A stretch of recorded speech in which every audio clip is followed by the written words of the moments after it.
All right.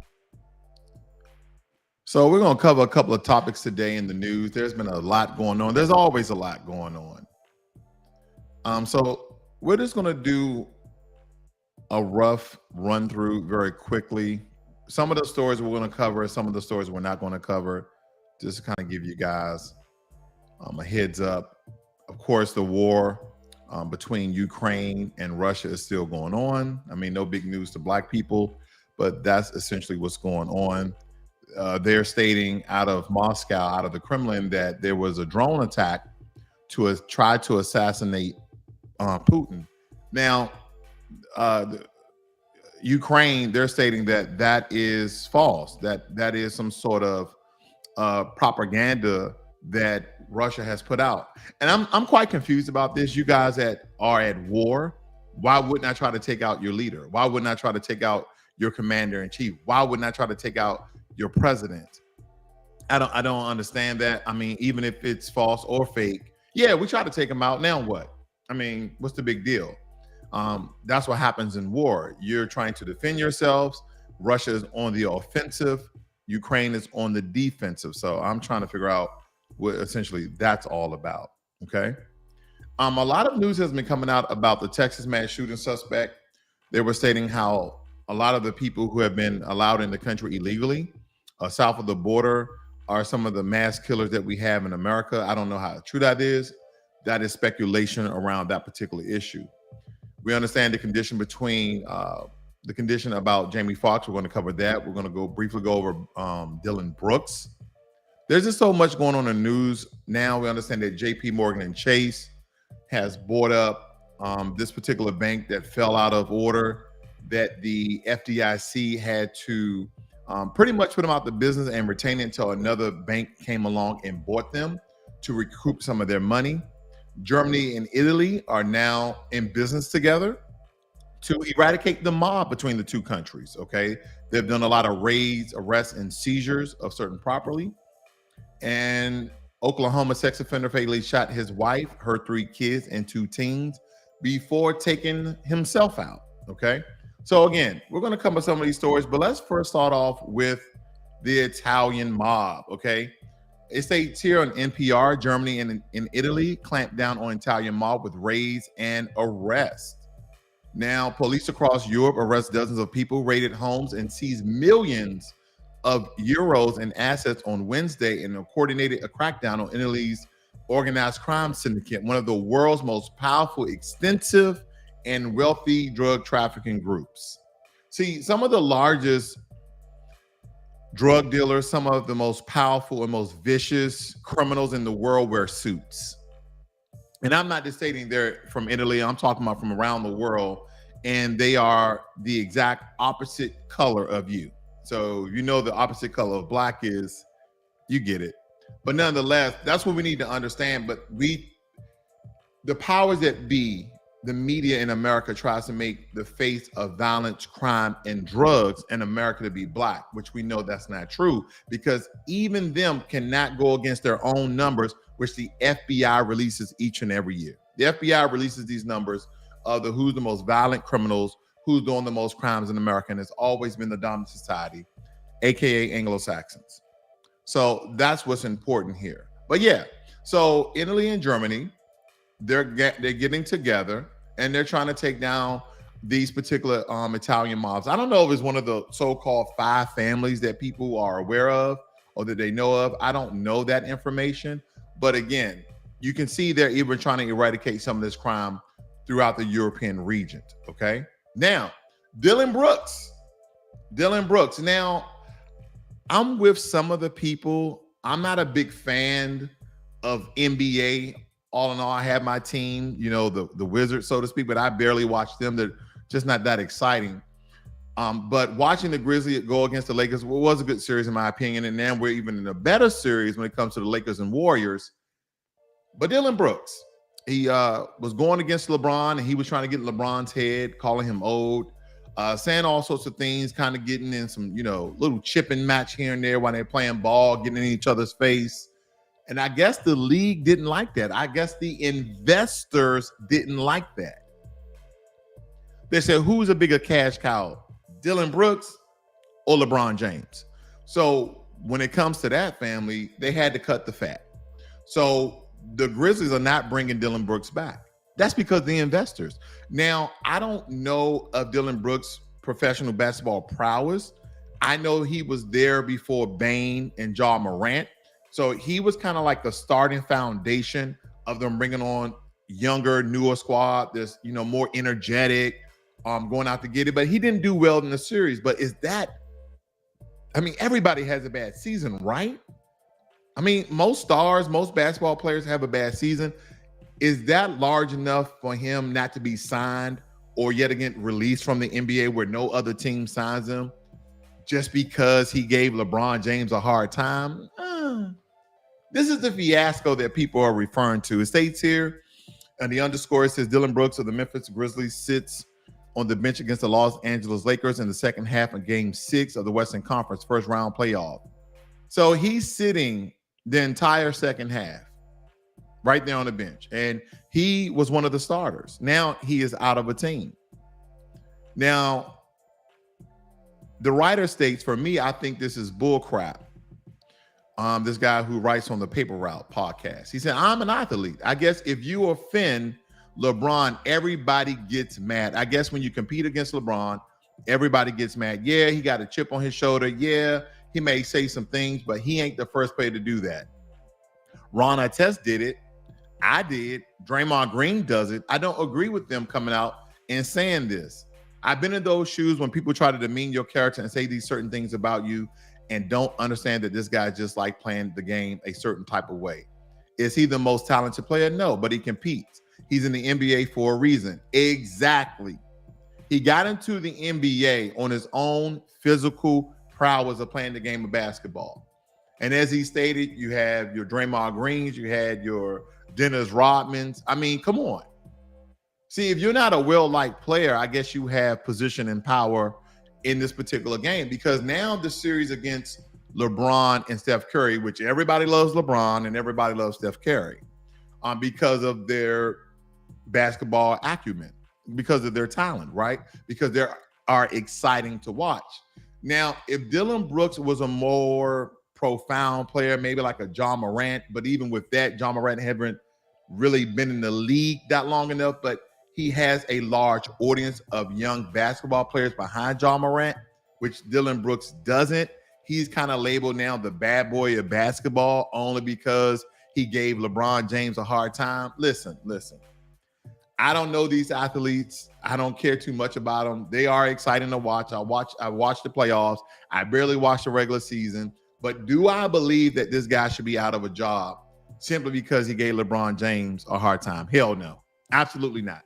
I believe he should be able to play basketball to his heart content as long as his talent prevails. That's what I think about that. Now, when we're talking about our brother Jamie Foxx, I don't know if you guys are aware, Jamie Foxx came out and said on his hospital bed, he believes somebody tried to kill him. Now, Kevin Hart has been consoling our brother, been checking in on him, making sure that he's doing well. It states here that while speaking about the situation on the latest edition of Logan's Paul podcast, Kevin Hart says he's been able to continuously check on him, but out of respect for the private actor and his family, Hart's not wanting to say much more. So he's not going to give you any medical updates if he's doing good, if he's doing bad. But I would like to believe that Jamie Foxx is doing better than he once did. He believed he got poisoned. That's kind of the rumor mill that's out there. He believed that he got poisoned. So I want to kind of go to this video clip here. Fair use. This is for commentary and news information only.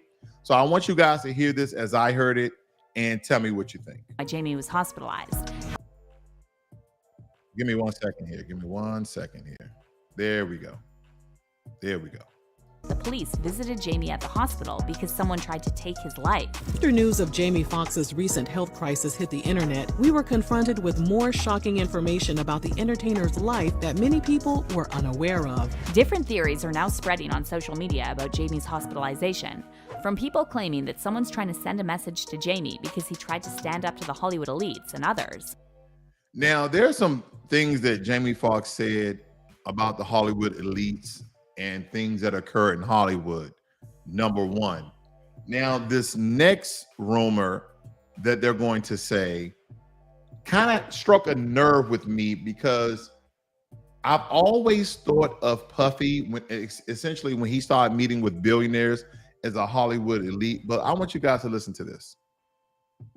Speculating that Diddy might have something to do with this because Jamie recently started sharing details about Diddy's infamous parties. So what's really going on with... So supposedly Jamie Foxx shared some information publicly about the parties that P. Diddy holds. And basically he's saying that these parties are a bussy fest, right? That yeah, there's male and females there, but the underlying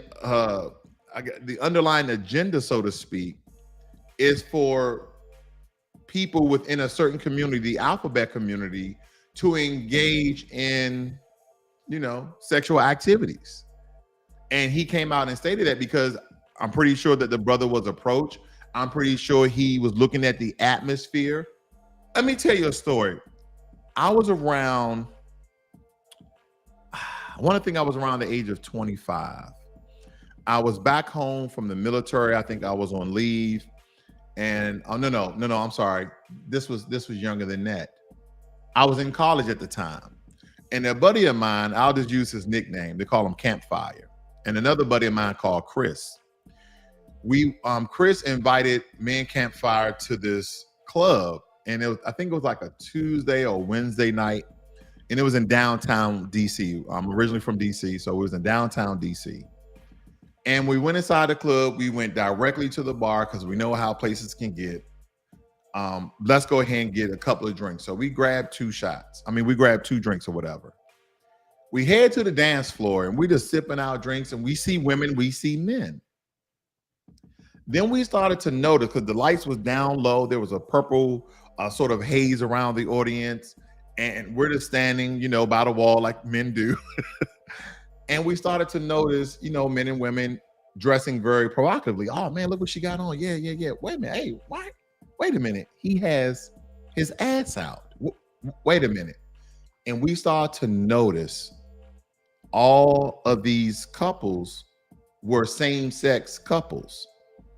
And so, of course, the red flag went off because we don't roll like that. We go to the bar and we say, hey, what type of club is this? It's like, it's a hip hop club, it's a pop club. Oh, okay. I get what you guys are asking. Yeah, this is gay night.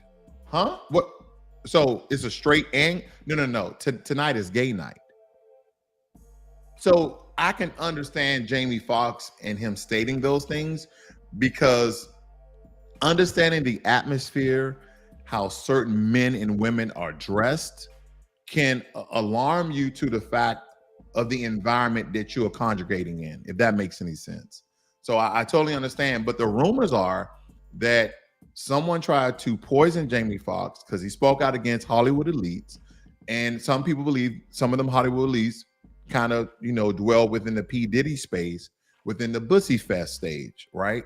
On same sex. And I would like to believe that Jamie Foxx doesn't get down like that. So he spoke out publicly about it. And then very next day, Jamie Foxx in the hospital had a stroke. Now, why would this brother believe that someone was trying to poison him if he really doesn't do anything, to it, dealing with his health that doesn't invoke a stroke? Now, again, these are just rumors, family, but I believe that a lot of times in rumors and speculation, there could be truth in that. And again, the truth may never come out, but hopefully it does. Okay, hopefully it does. Now, with that being said, that's enough of that. Let's move on. Good morning, Jermaine Anderson. Nice to see you, brother. I just got back from Costa Rica, everybody. Now, let me give you guys a recap on Costa Rica. A couple of buddies of mine, we went to Costa Rica for our yearly guys trip, and it's not what I expected. It really wasn't what I expected. When I first originally planned the trip was to San Jose, but one of the buddies came out and say, hey man, there's a lot more going on in Jaco, also pronounced Jaco and Jocko, okay, Jaco. And if you guys look at my channel, you can guys see the vacation video that I do. More times than not, when I go on vacation, either with my family or with my friends, I post those videos on my channel for you guys to enjoy, but also, to be motivated to get out and travel and see the world as I see it as well. But nonetheless, when we went up to Jaco Beach, or the Jaco Beach area rather, we have a really nice villa, but it was only like 1 or 2 streets. And it really wasn't much to do outside of the activities that are planned through the excursion companies, like, whitewater rafting, going to view white-faced monkeys, and zip lining and rappelling, and ATVing through the rainforest. There wasn't really much going on these 2 major streets other than a couple of restaurants and souvenirs. Everything else, if you're into that sort of thing, was prostitution. Not into it, not my sort of thing.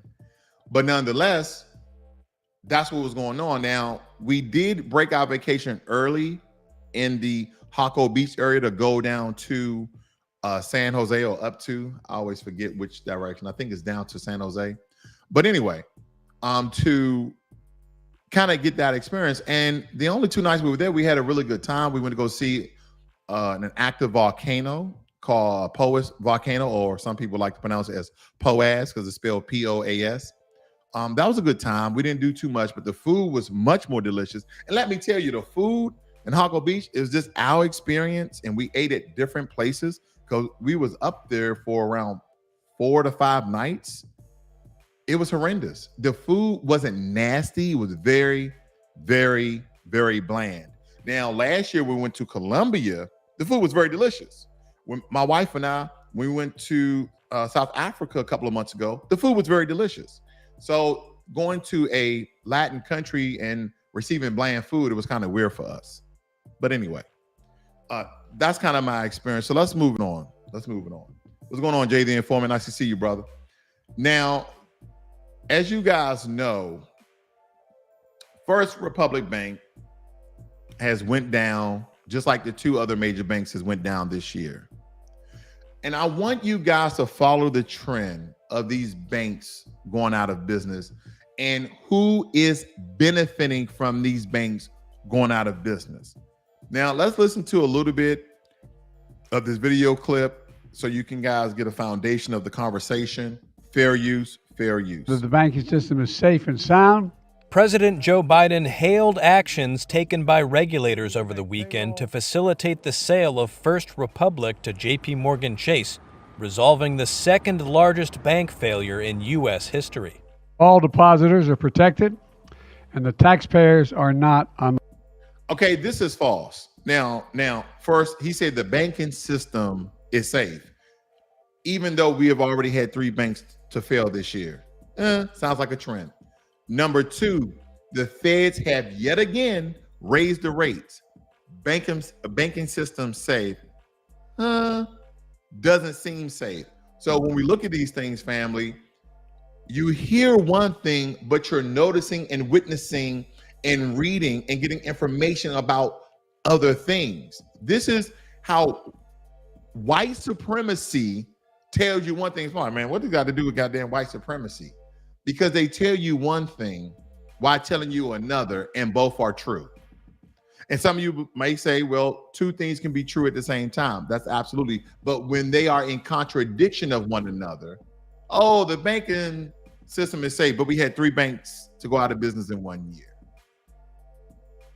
The banking system is not in trouble. The feds raise the rates.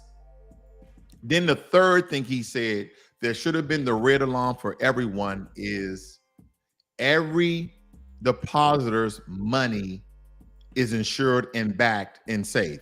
Absolutely false, Joe Biden, because under the Federal Deposit Insurance Corporation, only $250,000 is insured by the federal government. That means if I have $300,000, $400,000, $1 million, those additional monies are not protected by the FDIC. So let's just back it up just a little bit so you can understand what I'm getting at, and I'll let it play through. In U.S. history. All depositors are protected, and the taxpayers. All depositors are protected. We all know. As a matter of fact, let's just go check it out, family. Let's go check it out. FDIC. Let's go to their website. I just want to make sure that I separate fact from fiction, okay? Let me see if I can find the information of protections. Let's see here. They got some on resources. I just want to make sure I get down to the nitty-gritty of things. Let me back up one. How much? Doing things live is sometimes weird because I have all this equipment around me. How much does, here we go. What did I say, family? And if you notice, let me blow this up. This is coming from the FDIC.gov website. The standard insurance amount is $250,000 per depositor per insured bank for each account ownership category.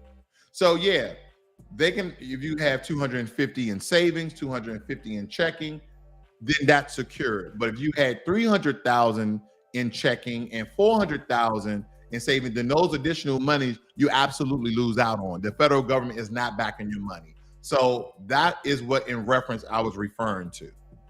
So again, let's hear Joe Biden lie to us again. I just like hearing it sometimes. Largest bank failure in U.S. history. All depositors are protected, and the taxpayers are not on the hook. J.P. Morgan, which will pay $10.6 billion to the... Wait, whoa. Okay. Again, family, another lie. So we have 4 lies already in 30 seconds, in 25 seconds. He said that the taxpayers are not on the hook to pay this. Wait a minute. Last time I checked, how does the federal government get their money, family? How does the federal government get their money? Now, some people are like, well, they get it from taxpayers. That's true. Then some people might say, well, the federal government is not a corporation or organization. Yes, it is. They run many businesses and many organizations. If you understood what the United States really is. But I won't get into that argument. But how do you think the federal government is funded? By the taxpayers. So when he said that the taxpayers are not on the hook and you want to fork out $10.6 billion, how is the federal government going to recoup that money? Oh, that's right. When you pay your taxes throughout the year. That's the only way. So what the hell is Joe Biden talking about? Talking about 4 more years so you can finish the job. You finished already. You've done enough. Okay? You have done enough, sir. The FDIC for First Republic's assets and wealthy client base emerged as the winner of an auction for the mid-sized bank after the 3rd major bank failure in 2 months after Silicon Valley Bank and Signature Bank both collapsed in March. While the deal was expected to calm markets, some analysts and industry executives said it would come at a cost to the long-term health of the U.S. economy. Absolutely. So when we look at this, right, let's go through this, right? Because there are some things I want to point out here. It states here that First Republic was among regional U.S. lenders most battered by a crisis in confidence in the banking sector. It goes on to say that JP Morgan, as they panic over the collapse of 2 other mid-sized U.S. banks. The bank had limped along since then, but investors fled again last week when it disclosed more than $100 billion in outflows in the first quarter and planned to explore new options. Let's move on. Shares of JP Morgan rose 2% on Monday. Now, who didn't see that coming? While those of mid-tier banks fell, another KRX went down 2.7%. First Republic shareholders will be wiped out in the transaction. The bank shares tumbled 43.3% in pre-market trading on Monday before they were halted. JP Morgan will pay $10.6 billion to the U.S. Federal Deposit Insurance Corp as part of the deal. Now, I want you guys to do the math here, Because remember, I told you when Joe Biden stated that the taxpayers will not be on the hook, and I state that they would be on the hook. Listen to this. Our government invited us and others to set up, and we did, said Jamie and Dillion. JP Morgan chairman and CEO who had been a key player in the 2008 financial crisis. JP Morgan chairman CEO who had been a key player in the 2008 financial crisis as well, and bought Bear Stearns in a weekend rescue. The deal will cost the FDIC Deposit Insurance Fund $13 billion. That's how much it's causing the FDIC. And where does the federal government get their money? From you and I, the taxpayers. But don't forget, Joe Biden said the taxpayers not on the hook. That's what he said. Sleepy Joe. Goes on to say U.S. President Joe Biden on Monday held the deal for protecting depositors while making taxpayers foot the bill. He repeated his call for the stronger bank regulation and supervision. See, they bank on that the American people are stupid and idiotic. That's what they're banking on. Because in one statement, they're saying that the taxpayers will not foot the bill, but they tell you that the Federal Deposit Insurance Fund will be ousted $13 billion. And we understand that the only way that the federal government gets their money is by taxpayers. And from whether you be personal taxpayer or business taxpayers, but you get it from taxes. That is how this company and this is how these states are ran. They're ran by federal tax, state tax, property tax, taxes. This is how this country is ran. Because here's the thing. If you do not have taxes, if people do not pay taxes, you don't have a country. All the support, assistance, infrastructures, everything goes away if you do not have taxes. So what the hell is Joe Biden talking about? That the taxpayers won't foot the bill. How does $13 billion get replaced if taxpayers are not footing the bill? If that's the only way that the federal government gets their money. Can we hear it one more time? This for shits and giggles. This for shits and giggles for me. It's for me, family. It's for me because I want to hear the president of the United States of America lie to the American people just one more time. In U.S. history. All depositors are protected. Up to $250,000. He left that out. Just saying. And the taxpayers are not on the hook. JP Morgan.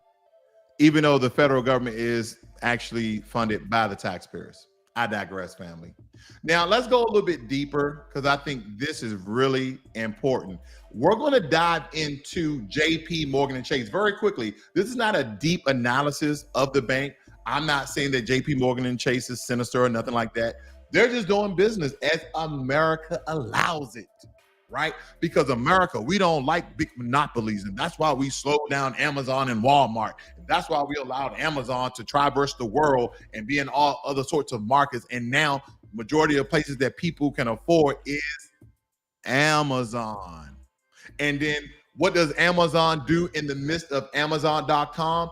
Amazon monopolized Amazon by Amazon Basics. Have you ever noticed that popular items on Amazon, I don't know, it may be maybe some speakers that are very popular. What does Amazon come out and do? Amazon comes out with Amazon Basic speakers with some of the same details and information of that same product. Good old AmazonBasic.com. Amazon and Amazon Basics. Gotta love it. But anyway, I'm back on it, family. JP Morgan & Chase. We're gonna break down JP Morgan & Chase. Now, they're a conglomerate. They own roughly 7 other entities in their hierarchy that we can actually notice. Of course, a lot of these companies have a lot of sub-organizations and businesses that are not as well known, because someone like JP Morgan Chase, I'm pretty sure someone did a deep analysis. They will have over 100 LLCs under the hierarchy in all of these 7 tiers of their business. Yes, it's somewhat complex and complicated, but I'm not going to do the work like that. So JP Morgan Chase, the Chase Manhattan Group, they're into bank and financial services. What else do JP Morgan Chase own? Oh, they also own Bank One Corporation that also deals in bank and financial services. and the acquisition price was $58 billion back in 2004. Okay. Now, this is the one we were referring to about Bear Stearns. And let me tell you how the government is in bed with a lot of these banks because of the federal regulations, but how a lot of this kind of gets murky and it makes you really go, I wonder what's going on here. Now, this is an investment. So they're in banking and financial services, and they are investing. This is all under the JP Morgan and Chase sort of hierarchy and brand. Listen to this. Bear Stearns. Now, no, let me back up. The Bear Stearns Company was founded in 1923. It survived the stock market crash of 1929 and the Great Depression that followed. By the early 2000s, Bear Stearns had become one of the largest and most respected investment banks on Wall Street. One of the largest and most respected investment banks on Wall Street. Now, I wonder, how did this happen? Oh, here's my answer. The U.S. government, concerned about a possible collapse of the entire U.S. financial sector, played a major role in facilitating JP Morgan's takeover of Bear Stearns. The takeover was facilitated by a $30 billion bailout loan from the Federal Reserve to finance Bear less liquid assets. So JP Morgan and Chase went and acquired Bear Stearns from the federal government, and the federal government still incurred a loss. Where do we see this at? Oh, when they allowed JP Morgan and Chase once again to go and purchase First Republic for $10.6 billion, and the federal government again lost $13 billion. And in this one, the Federal Reserve came in and facilitated a $30 billion bailout. Where'd that money come from? From the Federal Reserve, Federal Reserve. Where'd that money come from? It came from the federal government. Where does the federal government get their money? From you and I, the taxpayer. And once again, I see that JP Morgan and Chase is in business with the American government again. Let's continue reading. It states here, however, the fire sale deal may not have paid off as well as expected. In 2015, CEO Jamie Dillion said that the bank already had to pay out $19 billion to settle lawsuits related to the crisis, with 7% of those calls attributed to Bear Stearns and Washington Mutual, another distressed financial institution acquired by JP Morgan during the crisis. JP Morgan Chase is very, very smart. The people they got working for them are very, very intelligent. I take nothing against them, because what they do what real estate investors do. They wait to take, for instance, in the real estate world. Real estate world look for motivated sellers, and they look for distressed properties, right? And they wait till these on the last leg, and the property is probably worth $250,000, but no one's buying it. I'll settle for $100,000. Sold to the lowest bidder. And that is what JP Morgan Chase have been doing with a lot of these financial services, because we already went over JP Morgan has a large foothold in the banking and financial services. When it comes to Bear Stearns, this is investment banking, a different type of banking.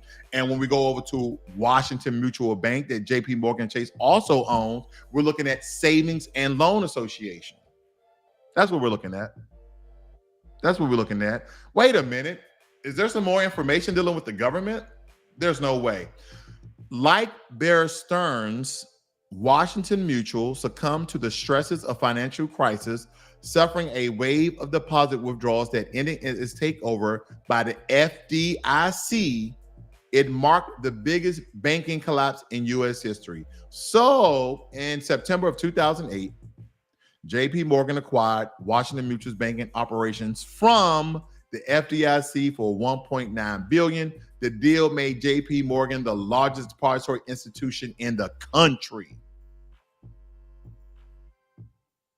So this is the third time that JP Morgan and Chase have done business with the federal government. And it has come of them acquiring other banks and financial institutions that has so-called failed. So instead of allowing these banks to receive a bailout, they have allowed another large conglomerate banking institution to purchase them. And now people all over Fox News and CNN, is JP Morgan and Chase getting too big? They've been too big. But listen, I have no animosity or hate towards JP Morgan and Chase. I have a freedom card, so I guess I'm part of the problem. Or I just have good credit. But anyway, and they have this group. Now, this particular group, Stockbroker and Investment Bank, they're in sectors across in Europe, and this is in the UK, okay? InstaMed, anybody know about JP Morgan Chase dealing with healthcare payment systems? Yep. So they have really covered and cornered the market in almost anything dealing with money. Banking and financial services, investments, brokers and investments, healthcare payments, and last but not least, payment processing technology. JP Morgan acquisition of WePay in 2017 was an important milestone for the bank, representing its first major fintech acquisition. WePay launched in 2008, piloting an interface that could be used by any organization requiring a payment infrastructure, including popular crowdfunding sites like GoFundMe, etc. So yeah, JP Morgan Chase family has monopolized the banking industry, from my perspective, in a major way. And they were assisted and have been assisted by the federal government. Three times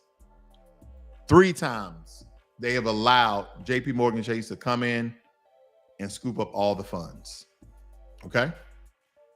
Now let's move on to, last but not least, our friend, our folk, I'm just kidding, Kamala Harris. Now, I went on to Quora to just ask a basic question, and this guy stated this stuff 2 years ago. Why do people not like Kamala Harris? She imprisoned minorities. Now, look at his name. She imprisoned minorities for marijuana usage at an extremely imbalanced rate. For every white male imprisoned by her, there were 19 black males in prison. She also called Biden a rapist and a racist, but then accepted a vice president position, then acting like nothing happened. Also during the primary, she had no platform, but just parroted everyone else talking points, right? She basically took everyone else talking points and sort of reverberated that information. Let me point out a couple of things here before I get into what this guy said. His name is Isaiah Benavides. I probably butchered that. My apologies. But then he goes on to say she imprisoned minorities. I would like to believe that he's some sort of Democrat. I don't know. Being a Democrat is not a bad thing for him. I'm not stating that. But you can tell he has been succumbed by white supremacy talking points. And the reason why I say that, because in the language, he said minorities. What are minorities? So Hispanics are minorities, blacks are minorities, Asian are minorities, Middle Easterners are minorities. Everybody except white men, and some people say white people, pick your argument, are minorities. But in the in the second sentence, he said for every white male in prison by her, there were 19 black male in prisons. Isaiah, if you can hear me, black people are not minorities. Black people are black people. I'm just tired of this whole minority thing that we have now co-opted the word that minorities are black people, where we know when they speak about minorities, when it comes to receiving benefit and resources, they're not talking about black people. I digress. Let me move on. Now, this is from The Reason, and it states here, Kamala Harris is a flop. The underwhelming vice president of an unpopular former prosecutor has created a succession problem for the Democrats. Let me point out something. For because I'm not taking away what the guy Isaiah was stating, because that was the truth of this portion right here. When we look at, for every white male imprisoned by her, there were 19 blacks male in prison for marijuana usage. Like, okay, now it's legal. And she flip-flopped during the whole president run. And that's why, like, I would like to believe a lot of black people didn't get behind her, especially those in the grassroots and black empowerment spaces. We kind of saw right through the phoniness of Kamala Harris early on, and we was reporting on that early on. Washington Post gushed about the first woman, the first black American woman. Nope, I'm going to go ahead and call her African American. The first Indian American and the first Asian American. She will bring to the presidency in the first 24 hours after her announcement. Her campaign reportedly raised $1.5 million. Vanity Fair asks, is Kamala Harris the new 2020 front runner? MSNBC host Rachel Maddow was even more direct. Honestly, she said, I think there's a good chance that you're going to win the nomination. 11 months later, Harris left the race. Her campaign had been plagued by inconsistent and vague policy position, disarray, and disagreement among her campaign staff, and a tough on crime past come back to hunt her. Now, the crazy thing about this is that I believe, again, my own conjecture, that Kamala Harris didn't think she had a chance in hell to win. But getting public notoriety and a chance at the vice presidency was probably her goal in the first place. But let's point out something he said here that was very, very important. Here we go. This portion right here is gold to me. She also called Biden a rapist and a racist. Because if you don't vote for me, then you're not black. That's what Joe Biden said. He was talking to black people. If you don't vote for me, then you're not black. So she called him a racist and a rapist, but then accepted a vice president position, then acting like nothing happened. Have you guys noticed that? How these politicians flip-flop? And that's why, if you don't have it in writing, like exact writing, because in Washington, if you notice, they use a lot of verbiage and colorful words, but they say nothing. It's kind of like the Emmett Till bill. You notice that the New York person who was homeless on the subway, they let a alleged white supremacist choke him out right there in broad daylight in front of everybody. And then they try to condone the action because they say, look, a black man is assisting him, where clearly the black man is an immigrant. And if we know family just like anything else, and I've been to Africa a couple of times now, in Africa, they have many countries, they have many tribes, even within the same country. If you go to Nigeria, they probably have over 10, 50 tribes. You got the Yoruba and Igbo, that's two different tribes. And they have been warned against each other in the past, or maybe now in the future. But the point I'm making is we are a different tribe than the immigrants that come over here from different African and Caribbean countries. We have different ideologies. We have been taught and trained and brought up in this country. So they look at it very differently. So he think he's doing his civil duty in assisting this alleged white supremacy and killing an unarmed homeless black man.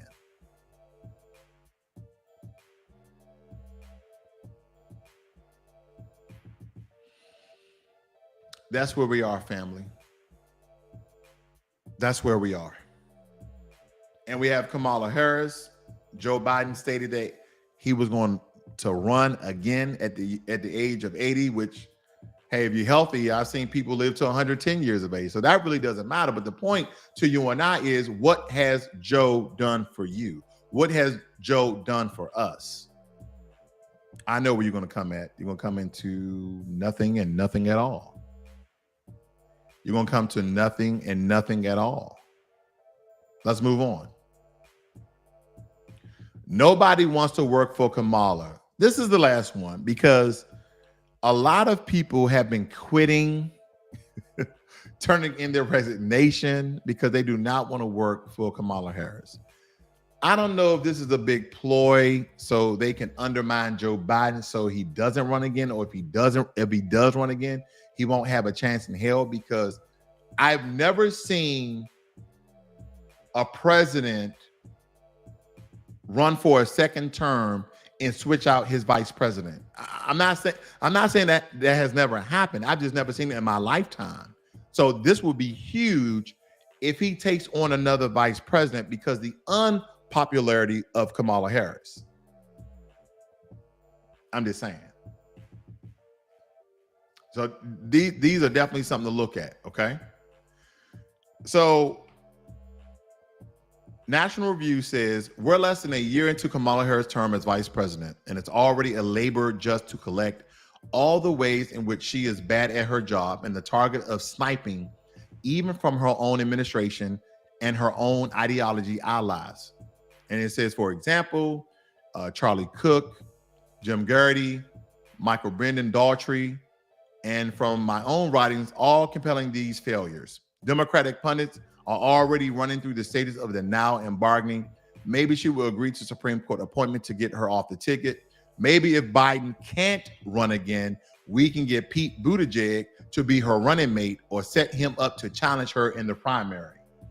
So they're already trying to find out how to undermine the Biden-Kamala Harris presidency so they do not run again. That's what's going on right here. And family, no love lost. I don't care. I really don't. Because Joe Biden, Kamala Harris has done nothing for Black people in this country, for Black Americans in this country, for foundational Black Americans in this country. They have done nothing. They have done something for every other group in this country except for us. If they've done something for us, exclusively for us, please let me know. I could be wrong.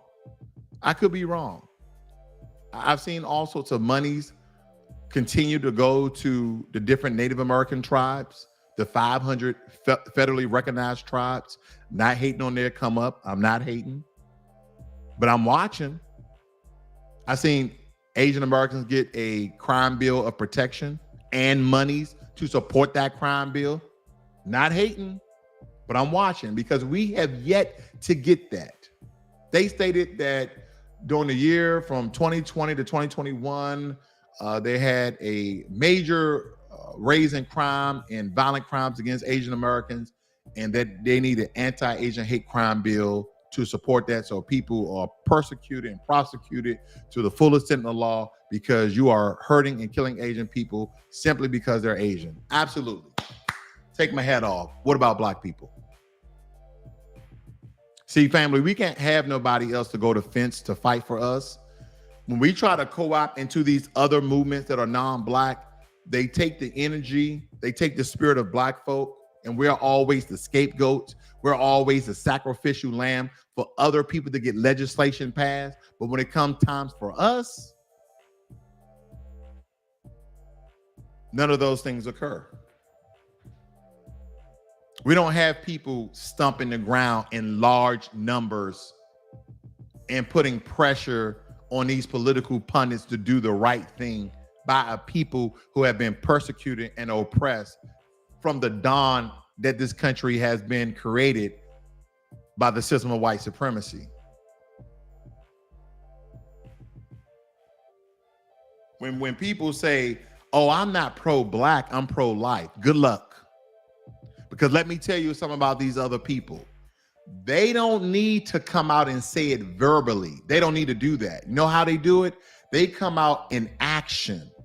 Because Asians are pro-Asians, whites are pro-whites, Hispanics are pro-Hispanics. That's why when these caravans in 10 and 20,000 come across the border in the U.S., where are all these homeless Hispanic people?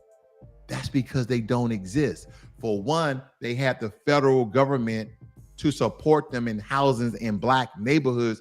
And then number two, they have their other compadres, their other amigos to set them up in construction, to set them up in hand-to-till work.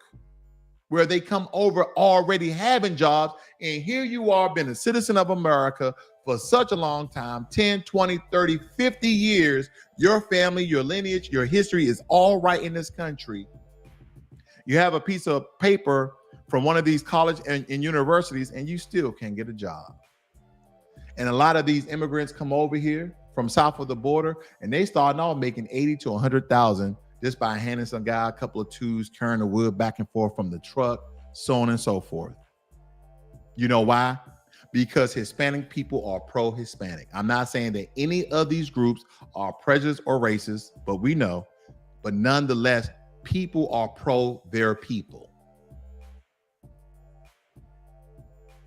Let me ask you this question, and I'll get out of here. If a led country by a CEO who was of East Indian descent had one job position, let's say it was a software engineer. So you take one of his cohorts from his country, right?